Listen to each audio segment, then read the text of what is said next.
ఈరోజు చాలా పవిత్రమైన రోజు, నెల రోజులు ఉపవాసం ఉంటూ అలాంటి రోజు కూడా ప్రపంచమంతా ప్రార్థిస్తూ ఈరోజు మీ ముందు అవకాశం నాకు దక్కినందుకు చాలా గౌరవంగానూ భావిస్తున్నా.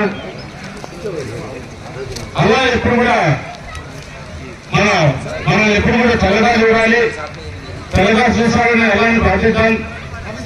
అలా ఆశీస్సులతో మనమందరూ కూడా బాగుండాలి. ఎందుకంటే ఎక్కువ మంది పేదలు ఏదైనా ఉన్నారంటే ముస్లింస్ లో ఎక్కువ మంది ఉంటారు కాబట్టి వాళ్ళందరూ కూడా ఆర్థికంగా అభివృద్ధి కావాలన్నది మా చంద్రబాబు నాయుడు గారు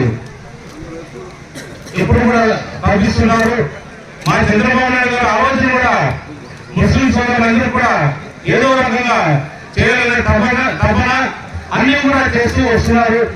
మనమందరూ కూడా ఎందుకంటే వయసులో కూడా మన దేశంలోనే పెద్దవాడైన చంద్రబాబు నాయుడు గారు ఎప్పుడు ఏమి జరగాలి, ఏ రకంగా మనం ముస్లిం సోదరులకు సహాయ సహకారాలు అందించాలనే ఉద్దేశంతోనే నన్ను మన ప్రాంతానికి ఎమ్మెల్యేగా పంపించడం జరిగింది. నాకు చేరినంత వరకు నేను అన్ని విధాలు కూడా సహాయ సహకారాలు అందిస్తున్నా. ముస్లిం సోదరులందరూ కూడా తోడుగా ఉంటున్నా.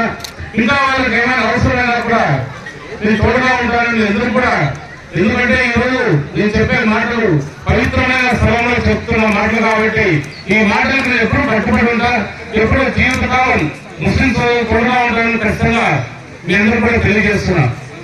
ఈ రోజు ఏదైతే మనం ఉన్నామో ఆ రోజు నేను 3 సంవత్సరాలు కూడా ఇది మనం రంజాన్ ఇక్కడ రావడం జరిగింది.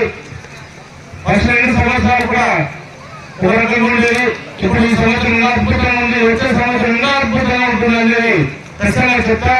వీళ్ళందరూ కూడా ఎప్పుడు నాకు తోడుగా ఉంటారని ఆశిస్తూ ఎప్పుడు అల్లా ఆశిస్తులు అందరూ కూడా కావాలి. ఈరోజు ఈద్ ముబారక్ అందరూ కూడా పండుగను ఘనంగా జరుపుకోవాలని అలానే ప్రార్థిస్తూ నాకు ఈ అవకాశం ఇచ్చిన అందరూ కూడా ధన్యవాదాలు.